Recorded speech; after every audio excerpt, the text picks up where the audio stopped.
بيبدأ فيلمنا سنة 1999 وتحديدا في الفلبين، وبنشوف عالم بنعرف ان اسمه ايشورو وهو مسافر مع المساعدة بتاعته اللي اسمها فيفيان، وبنعرف انهم متخصصين في علوم الجيولوجيا، وعشان كده رايحين يحققوا في مجموعة هزات أرضية من نوع غريب حصلت خلال الفترة اللي فاتت. بيوصلوا بيتقابلوا مع شخص بنعرف ان اسمه جيري، زي ما بنعرف كمان انه عالم في نفس التخصص، وعشان كده بمجرد ما بيتقابل مع ايشورو بيبدأ يحكي له كل حاجة. بيقول له احنا في بداية الامر اعتقدنا ان هي شوية هزات ارضية طبيعية من اللي بتحصل بشكل مستمر في الدول، لكن في حاجات غريبة كتيرة حصلت. اولهم ان كان في كمية اشعاع نووي كبيرة جدا بعد الهزات الارضية دي، عشان كده قررنا نحفر في مركز الزلزال واعتقدنا باننا هنلاقي حقل يورانيوم. بس الغريب في الموضوع هو ان العمال قبل ما يوصلوا للعمق اللي طلبوه منهم، فجأة ومن غير أي مقدمات الأرض انهارت وعملت حفرة كبيرة على شكل كهف. وبمجرد ما إيشورو سمع الكلام ده من جيري قرر يحقق في الموضوع بنفسه، ودخل الكهف فعلا، وبعد شوية أبحاث اكتشف حاجة غريبة جدا،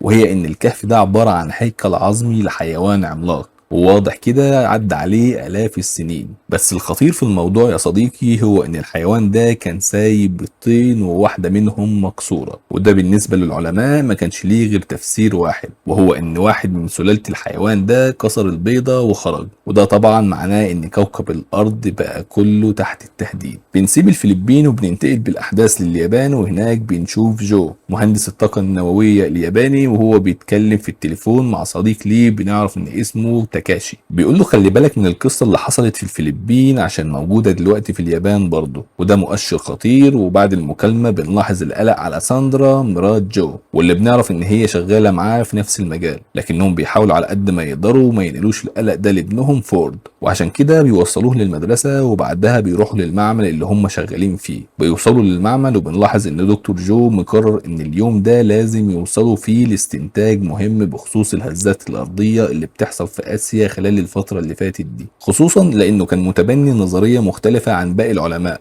وهي ان الهزات دي سببها مش هزات ارض طبيعية، لكن في حاجة تانية مخيفة. ولانه بيثق جدا في مراته ساندرا، بنشوفها وهي بتقود فريق وبتطلب منهم ينزلوا في مكان تحت الارض عشان يدوروا على اي حاجة ممكن تدعم نظرية دكتور جو. بس بعد ما ساندرا بتاخد فريقها وينزلوا بتبدأ موجات متتابعة من الهزات الارضية، وعشان كده جو بيتصل بساندرا بسرعة وبيقول لها ايا كان اللي ممكن تكتشفيه المرة دي ارجعي انت والفريق اللي معاكي. بس اللي كان اخطر من الهزات الارضية على ساندرا وفريقها هي ان الهزات دي اتسببت في بداية تسريب نووي لواحدة من المفاعلات اللي كانت موجودة في المكان ده وقتها. جو بيكون خايف جدا وندمان انه طلب من ساندرا تنزل في اليوم ده، وعشان كده بيتكلم معاها على اللاسلكي وبيقول لها ارجوكي حاولي تكوني سريعة انت واللي معاكي، وبيسيب مكتبه وبيروح يستناها على اول النفق عشان ينقذها هي واللي معاها بمجرد ما يظهروا. لكن ساندرا كانت واقعية، اتكلمت معاه على اللاسلكي وقالت له بص يا حبيبي دي النهاية خلاص، إياك تفتح باب النفق، أنا واللي معايا هنضحي بنفسنا في سبيل إننا ننقذ اليابان كلها من تسريب إشعاعي خطير هيقتل مئات الآلاف. وفي مشهد مؤثر جدا بنشوف جو وهو مضطر ينفذ اللي مراته قالته له، قفل باب النفق وعينه مش مصدقة اللي هو شايفه. أما بالنسبة لساندرا يا صديقي فكانت راضية تماما بمصيرها، بصت في عين جو وقالت له انا مش عايزه منك اي حاجه يا حبيبي غير انك تخلي بالك من ابننا فورد. بنسيب الاحداث دي بقى وبتعدي 15 سنه على اليوم ده، وبنشوف فورد اللي كبر وبقى ضابط في البحريه الامريكيه. ومش اي ضابط بقى يا صديقي، ده واحد من اهم خبراء المفرقعات اللي في الجيش الامريكي كله. وبعد ما خلص مهمه مدتها كانت طويله وعدت عليها 14 شهر، رجع بيته عشان يقعد مع ايل مراته وسام ابنه، وكان فرحان ان رجع لهم اخيرا يا صديقي. بس فجأة جاله تليفون من صديق ليه في الشرطة اليابانية، عرف منه ان ابوه اتقبض عليه، والسبب هو ان جو كان عايز يقتحم منطقة ابحاث محظورة. وطبعا فورد كان مضطر يسيب اسرته ويسافر اليابان باقصى سرعة. بالفعل بيوصل لصديقه، وبعد شوية تحقيقات الشرطة بتطلق سراح جو اللي بمجرد ما فورد بيشوفه بيتأكد ان الماضي مش راضي يطلع من دماغه. صحيح عدى 15 سنة على موت ساندرا، لكن جو طول الوقت اللي فات ده كان حاسس باللي حصل وشايف ان هو السبب في موتها، وطبعا ابنه كان مقدر الاحساس ده جدا. وعشان كده بدأ يتكلم مع ابوه بمنتهى الهدوء وقال له انا بس عايز اعرف ايه السبب يابا اللي خلاك تقتحم المنطقة المحظورة دي، مع انك اكتر حد عارف ان المنطقة دي ممنوعة والقانون بيعاقب عليها. وساعتها جو قال له طول السنين اللي فاتت وانا بحاول اثبت ان انا صح. الحكومة اليابانية مصممة ان اللي حصل من 15 سنة كانت مجرد هزة ارضية عادية، لكن قلتها من زمان وهفضل ثابت على موقفي. اللي حصل ده كان بسبب وحش ضخم موجود تحت الارض، ضخم لدرجة مرعبة محدش يتخيلها، وضخامته دي هي السبب في الهزات الأرضية المتتابعة اللي حصلت زمان في الفلبين وفي اليابان، واللي بسببها حصل التسريب الإشعاعي اللي والدتك وفريقها ماتوا فيه. ورغم إن ابنه ما كانش مقتنع أوي بالكلام ده، لكنه اتأكد إن أي حاجة هيقولها مش هتخلي أبوه يرجع في قراره. وعشان كده لما لقى جو متحمس يرجع للمنطقة المحظورة مرة تانية قرر يروح معاه. وبيتحركوا على هناك فعلا، وبنكتشف ان من ضمن اجزاء المنطقة المحظورة بيت جو اللي كان عايش فيه زمان مع اسرته. وبمجرد ما بيوصلوا بنلاحظ انهم لابسين البدل والاقنعة عشان لو في اي تسريب اشعاعي ما يخلصش عليهم. جو بيبتدي يشتغل بالاجهزة بتاعته وبيتأكد ان الجو مفيهوش اي نسبة اشعاع، وعشان كده بيقلع القناع هو وابنه وبيقرروا يستكشفوا المكان. وفي الوقت اللي هم كانوا مقتنعين فيه بان كل حاجة تمام، الشرطة اليابانية بتوصل وبتقبض عليهم. لكن مدير المعمل الحالي واللي بنكتشف ان هو ايشورو بيطلب من الشرطة يجيبوا له جو عشان يتكلم معاه. وفي المعمل بنشوف فيفيان المساعدة بتاعت ايشورو وهي بتتكلم معاه وبتقول له خلي بالك جو قدر يجيب شوية هاردات من بيته اللي كان مسجل عليها كل الملاحظات اللي هو لاحظها من 15 سنة وقت ما الهزات الأرضية بدأت. وبتقول له برضو انا واثقه ان الهاردات دي هتفيدنا جدا، وعشان كده لازم نهتم بكل كلمه فيها. والغريب في الموضوع بقى يا صديقي هو ان كل حاجه جو استنتجها كانت مظبوطه فعلا. وبنتاكد من ده لما بنشوف ايشورو بعد ما اكتشف ان السبب الاساسي في الهزات الارضيه اللي حصلت طول السنين اللي فاتت كان وحش ضخم سموه موتو. والفكر بقى هي ان خطوره الوحش ده ما كانتش بس في حجمه الضخم، لا يا صديقي بالعكس، لكن انه بيتغذى على الاشعاعات النوويه. لكن ايشورو بعد شوية حسابات قرر يخلي فريق من أفضل الرجالة اللي عنده يهاجموا الوحش بالكهرباء ويخلصوا عليه. وبالفعل بنشوف المجموعة وهم بيهاجموا الوحش وبيصعقوه بشحنات عالية جدا من الكهرباء. وبعد ما موتو وقع في الأرض والكل اعتقد بأن كل حاجة خلصت، اكتشفوا ان دي مجرد بداية الوحش اللي بيقوم من مكانه وبيقرر يندمهم على اللحظة اللي فكروا يهاجموه فيها. بيبدأ يدغدغ كل حاجة حواليه وبتقطع الكهرباء عن المعمل وكل المنطقة اللي في المحطة. وعشان كده جو بيقدر يخرج من الأوضة اللي كان محبوس فيها لأنها كانت مقفولة بسيستم الكهرباء اللي في المكان. بس بمجرد ما بيخرج الجسر اللي هو ماشي عليه بينهار وبيقع من ارتفاع عالي وبيصاب إصابات خطيرة. وفي نفس الوقت فورد بيقدر يخلع من العربية اللي كان محبوس فيها وبيحاول يوصل لأبوه، بس الوضع كان صعب جدا بسبب الدمار اللي الوحش عمله. وبعد ما الوحش خلص على عدد كبير من الفريق اللي هاجمه قرر انه كفاية عليهم كده المرة دي وطار من المكان. وبعد وقت مش طويل وصلت طيارة فيها مجموعة من الدكاترة عشان ينقذوا ما يمكن إنقاذه، لكن للأسف إصابة جو كانت خطيرة وبعد وقت قليل مات. بس اللي كان غريب بالنسبة لفورد هو لما إيشورو استدعاه وبدأ يتكلم معاه بخصوص الهاردات اللي كانت موجودة في بيت أبوه. وبعد ما قدم له واجب العزاء قال له أنا محتاجك معايا خلال الفترة اللي جاية، وصدق ان كل حرف ابوك قالهولك ممكن يفيدنا ويفيد البشرية كلها. يمكن عدينا فترة طويلة لكننا دلوقتي بقينا واثقين ان هو كان صح. وبعدها بيشتغل واحد من الهاردات اللي جو كان مسجل عليها كل المعلومات اللي عنده زمان. واهمية الهارد ده بالذات يا صديقي كانت في انه بيحكي الحكاية من اولها. بعد ما ايشيرو بيشغل الهارد بنسمع جو وهو بيحكي كل حاجة. بيقول ان وقت الحرب العالمية في غواصة نووية غرقت، وغرقها ده السبب في استيقاظ وحش كان عايش تحت المية من ملايين السنين. بنعرف ان الوحش ده اسمه جودزيلا، وسواء هو او كل الوحوش اللي من نفس فصيلته فكلهم بيتغذوا على الاشعاعات النووية، وده السبب اللي خلى معظمهم عايشين في المية اللي نسبة الاشعاع فيها اعلى بكتير من الارض. وبعد ما ايشورو يربط الاستنتاجات دي باللي هو شافه زمان وقت ما اكتشف الكهف زي ما شفنا في اول الفيلم، اتأكد وقتها ان موتو هو اللي خرج من البيضة المكسورة. بس الخطير في الموضوع انهم كانوا بيضتين زي ما شفنا، يعني من الاخر كده العالم مستني وحش تاني يظهر قريب.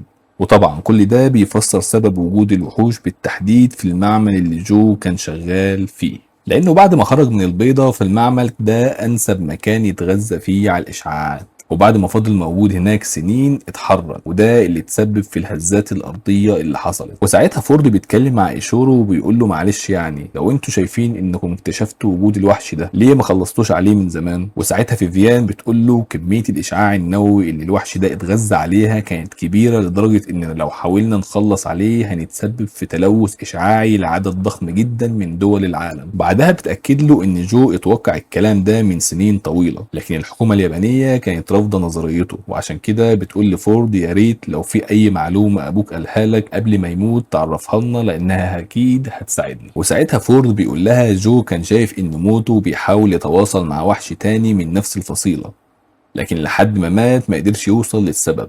وبعد ما فورد خلص كلامه معاهم بيعرفهم انه لازم يرجع المعسكر بتاعه لانه مطلوب في مهمه مستعجله كده. وبالفعل بيسيب المكان وبنشوفه وهو بيركب المترو عشان يرجع شغله. اما بالنسبه لايشورو وفريقه فبيعرفوا ان موتو رايح مدينه هاواي، وبيتحركوا على هناك وبيفهموا ان موتو بيعمل كده عشان يتغذى على الاشعاع النووي اللي موجود في هاواي. بس خليني اقول لك بقى ان دي مش اخطر حاجه في اليوم ده، لان العلماء بيكتشفوا برضه ان جودزيلا بيستعد عشان يخرج من المحيط. وخطورة الموضوع ده بالنسبة للعلماء ما كانتش بس في ان جودزيلا وحش مخيف واشرس من موتو، ولكن الخطورة الأكبر بتتمثل في إن بالشكل ده بنسبة 100% هتحصل مواجهة بين جودزيلا وموتو، ودي أكيد كارثة كبيرة. وعشان كده إيشورو بيطلب من الجيش يبعتوا فريق قوات خاصة عند المحيط عشان يواجه جودزيلا. قال إيه بعد ما يخرج يعني.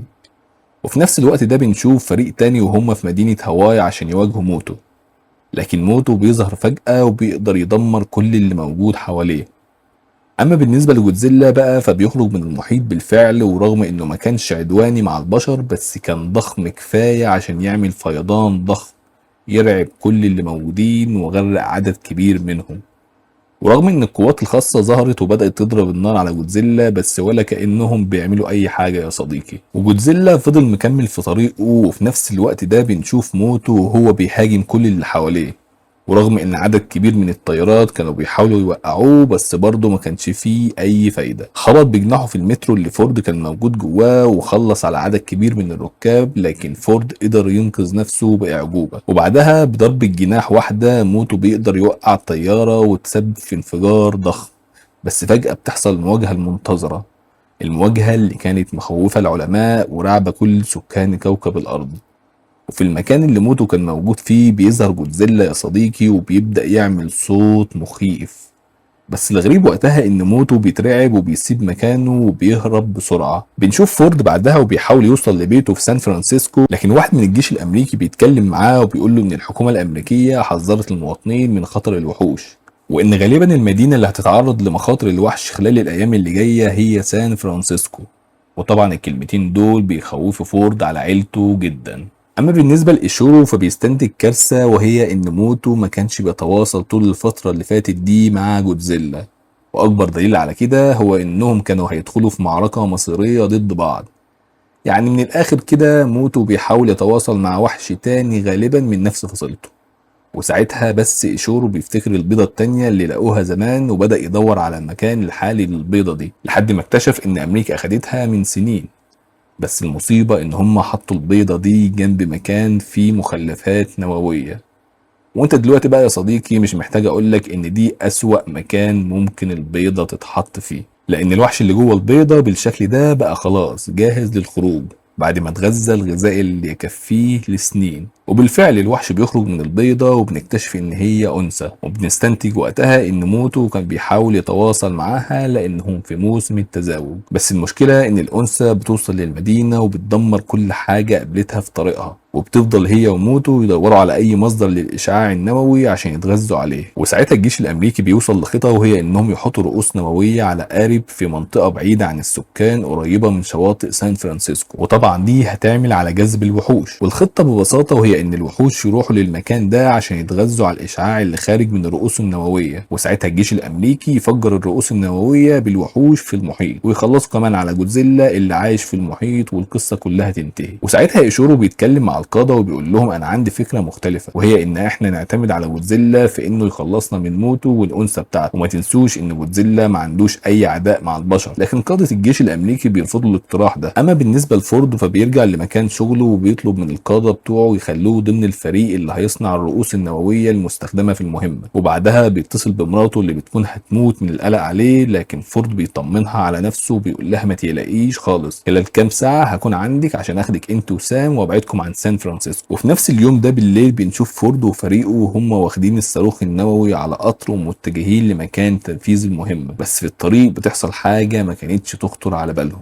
بيطلع فريق تاني من الجيش الامريكي يشتبكوا مع موتو والانثى بتاعته وعمالين يضربوا عليهم نار، وساعتها فورد حاول يتواصل معاهم لكنهم اكتشفوا ان الوحوش خلصت على الفريق كله. ووقتها فورد وظابط تاني زميله بنعرف ان اسمه مور قرروا ينزلوا من القطر عشان يتعاملوا مع الوحوش. وفجأة وهم ماشيين على قضبان القطر بيتفاجئوا بقطر ضخم مولع جاي ناحيتهم. وصحيح فورد قدر يفلت في اخر ثانية، لكن الانثى ظهرت وخلصت على مور صاحبه، ومجرد ما عملت كده بدأت تتغذى على الاشعاع النووي اللي خارج من الصاروخ. وتاني يوم الصبح بنكتشف ان مفيش حد عايش من الفرقتين بالجيش الامريكي غير فورد. وبعد وقت قليل بيوصل فريق تالت عشان يوصلوا الصاروخ النووي للمكان اللي المفروض يبقى موجود فيه. بنرجع من تاني لإيلي اللي خوفها بدأ يزيد مع الوقت، خصوصا لان اخبار فورد اتقطعت، ورغم انه كان قايل لها هيجي لها بعد كام ساعه بس ده ما حصلش، لكنها قررت مهما كانت المخاطر هتفضل مستنيه جوزها. بس طبعا كانت خايفه على ابنها سام، وعشان كده اديته لواحده صاحبتها كانت من ضمن سكان سان فرانسيسكو اللي قرروا يسيبوا المدينه ويخلعوا. بس بعد ما سام ركب واحد من الباصات فجاه جودزيلا بيظهر والجيش الامريكي بيبتدوا يشتبكوا معاه، ودي حاجه بتنرفزه لاول مره على البشر، وعشان كده بيفضل يدمر في كل حاجه حواليه. بس من حسن حظ سام ان سواق الباص بتاعه بيقدر يخلع من المكان اللي جودزيلا موجود فيه، وخصوصا بعد ما جودزيلا دمر الجسر اللي الباصات كانت عليه بالكامل. وفي مكان تاني من المدينه بنشوف الضباط المسؤولين عن الصاروخ النووي بعد ما جهزوا كل حاجه وظبطوا التايمر على العد التنازلي لمده ساعه ونص، وبعدها هيحصل انفجار ضخم جدا المفروض انه هيموت الوحوش الثلاثه. بس الموضوع ما كانش بالسهوله دي، لان بسبب الدمار اللي جودزيلا تسبب فيه فكل الطاقه اللي في المدينه اتقطعت تماما، ودي حاجه عطلت القارب اللي الصاروخ النووي موجود فيه اصلا. وازيدك من الشعر بيت واقول لك ان فجاه موتو بيظهر وبيقدر يوصل للصاروخ النووي وبيجيبه وبيروح بيه للانثى عشان يتغذوا عليه. وللاسف يا صديقي فالانثى بعد ما اتغذت بشكل كافي اكتشفنا انها قدرت تبيض عدد كبير من البيض وشالته في مكان امن. وبعد ما اخدت الصاروخ النووي من موتو وحطته جنب البيض بتاعها عشان يتغذى كويس. وطبعا بمجرد ما البيض ده يفقس فنهايه كوكب الارض خلاص بقت مساله وقت مش اكتر. وعشان كده بنشوف قادة الجيش الامريكي وهم بيتناقشوا في الموضوع الخطير اللي بقوا فيه، لان صحيح من مصلحتهم ان الصاروخ ينفجر ويخلص على الوحوش، بس لو انفجر في المكان اللي هو موجود فيه حاليا فده معناه ان مش اقل من 150 الف بني ادم هيموتوا في ثواني. وعشان كده ما كانش قدامهم غير الخطة البديلة، وهي محاولة تعطيل الصاروخ النووي او على الاقل الوصول بيه لابعد مكان عن سكان المدينة. ولان المهمة دي محتاجة ضابط شاطر فالاختيار بيقع على فورد. اما بالنسبة للتخلص من موتو والانثى بتاعته فقادة الجيش الامريكي اضطروا ينفذوا المقترح اللي ايشورو قال عليه من البداية، وهو ان جودزيلا يخلصهم منهم، خصوصا انهم شافوا بعينهم قد ايه موتو اترعب بعد ما شاف جودزيلا. وبالفعل جودزيلا بيظهر وبيبدا في معركة شرسة جدا ضد موتو وبيقدر يحط عليه. وفي نفس الوقت ده فورد وزمايله بيبقوا رايحين للمهمة المستحيلة، بيقدروا يوصلوا للمكان اللي البيض موجود فيه ويشوفوا انثى موتو وهي بتحاول تشيل البيض في مكان امن اكتر، خصوصا بعد ما حست بالخطر بسبب وجود معركة جودزيلا مع موتو. لكن جودزيلا بعد ما حط على موتو وصل للمكان اللي البيض موجود فيه وبدأ يضرب الأنثى، وعشان كده فورد وزمايله قدروا يستغلوا اللي بيحصل ده، وقدر فورد بالفعل يوصل للمخبأ اللي البيض موجود فيه. وهناك كانت الصدمة، مئات أو يمكن الآلاف من البيض كله بيتغذى على الإشعاع النووي اللي خارج من الصاروخ، وخلاص مسألة وقت والبيض ده يفقس والعالم هينتهي. ورغم الصدمة لكن فورد حاول يثبت على قد ما يقدر، وحاول يوصل للوحة التحكم بتاعة الصاروخ ويعطله، بس ده كان مستحيل خصوصا بسبب ضيق الوقت، لان خلاص ما فاضلش غير 27 دقيقة والصاروخ النووي ينفجر. وعشان كده فورد وزمايله قرروا ياخدوا الصاروخ ويبعدوا بيه على قد ما يقدروا من المكان. اما بالنسبة للمعركة ما بين جودزيلا والانثى فجودزيلا كان خلاص هيقتلها لولا ظهور موتو في اللحظة الاخيرة. وبعد ما ظهر بدأ يدافع عن الانثى بتاعته بكل قوته،